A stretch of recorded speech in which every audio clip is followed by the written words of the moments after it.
ಅಲ್ಲಿ ಎಲ್ಲರಿಗೂ ಮೆಂಬರ್ಶಿಪ್ ಇಲ್ಲ, ಅಲ್ಲಿ ಬರೀ 3 ಜನಕ್ಕೆ ಮಾತ್ರ, ಪ್ರೊಡ್ಯೂಸರ್, ಎಕ್ಸಿಕ್ಯೂಟಿವ್, ಡಿಸ್ಟ್ರಿಬ್ಯೂಟರ್.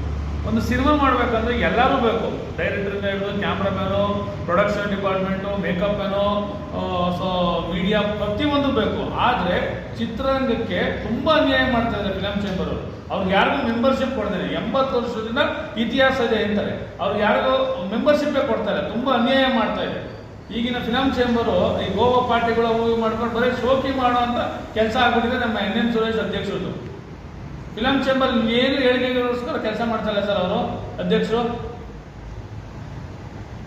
ಚಿತ್ರರಂಗದ ಏನು ಹೇಳಿಕೆ ಕೆಲಸ ಮಾಡ್ತಾರೆ, ಮತ್ತೆ ಇದನ್ನ ನಮ್ಮ ಮನಸ್ಸಲ್ಲಿ ಇಟ್ಕೊಂಡು ಏನು ಮಾಡ್ತಾರೆ, ಈ ಥರ ಆಗಬಾರ್ದು. 80 ವರ್ಷದಿಂದ ಇತಿಹಾಸ ಇಟ್ಕೊಂಡು ಫಿಲಂ ಚೇಂಬರ್ ಅಂತ ಪ್ರತಿ ಸರಿ ಅವರು 80 ವರ್ಷ, 25 ವರ್ಷ, 85 ವರ್ಷ, 90 ವರ್ಷ ಅಂತ ಹೊರತು ತುಂಬಾ ಚಿತ್ರರಂಗಕ್ಕೆ ಅನ್ಯಾಯ ಮಾಡ್ತಾ ಇದ್ದಾರೆ ಫಿಲಂ ಚೇಂಬರ್ ಅವರು. ಯಾರಿಗೂ ಮೆಂಬರ್ಶಿಪ್ ಕೊಡದೆ, ಕಲಾವಿದನ ಮೆಂಬರ್ಶಿಪ್ ಇಲ್ಲ, ನಿರ್ದೇಶಕನ ಮೆಂಬರ್ಶಿಪ್ ಇಲ್ಲ, ಓನ್ಲಿ 3 ವಿಂಗ್ ಮಾತ್ರ ಅಲ್ಲಿ ಮೆಂಬರ್ಶಿಪ್ ಇರೋದು.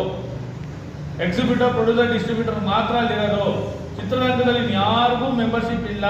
ಆದರೆ ಒಂದು ಸಿನಿಮಾ ತೆಗಿಬೇಕು ಅಂದರೆ ಪ್ರತಿಯೊಬ್ಬರು ಬೇಕು, ಕ್ಯಾಮ್ರಾಮನ್ ಹಿಡಿದು ಲೈಟ್ ಬಾಯ್, ಪ್ರೊಡಕ್ಷನು, ಡೈರೆಕ್ಟ್ರು, ಪ್ರೊಡ್ಯೂಸರು, ಮೇಕಪ್ ಮ್ಯಾನು, ಪ್ರೊಡಕ್ಷನು ಪ್ರತಿಯೊಬ್ಬರು ಬೇಕು. ಇವ್ರಿಗೆ ಯಾರಿಗೂ ಮೆಂಬರ್ಶಿಪ್ಪು ಮಾತೃ ಸಂಸ್ಥೆ ಅಂತ ಏನು ಹೇಳ್ತೀವಿ ಅದು ಕೊಡ್ತಾ ಇಲ್ಲ.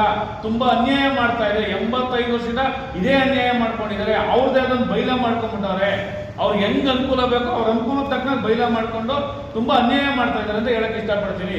ಸೊ ಅದನ್ನ ನಾವೇನ್ ಮಾಡೋದು, ಈ ತರ ಆಗ್ಬಾರ್ದು, ಚಿತ್ರರಂಗಕ್ಕೆ ಏನೋ ಮಾಡೋಣ, ನಮ್ಮಿಂದ ಏನೋ ಕೊಡುಗೆ ಕೊಡೋಣ ಅಂದ್ಬಿಟ್ಟು ನಾವು ಈ ಕನ್ನಡ ಫಿಲಂ ಚೇಂಬರ್ ಅನ್ನು ಸ್ಥಾಪನೆ ಮಾಡೋದು ಡಿಸೆಂಬರ್ ಅಲ್ಲಿ. ಈಗ ಆಲ್ರೆಡಿ ನಮ್ಮ ಹತ್ರ 436 ಜನ ಮೆಂಬರ್ ಆಗಿದ್ದಾರೆ.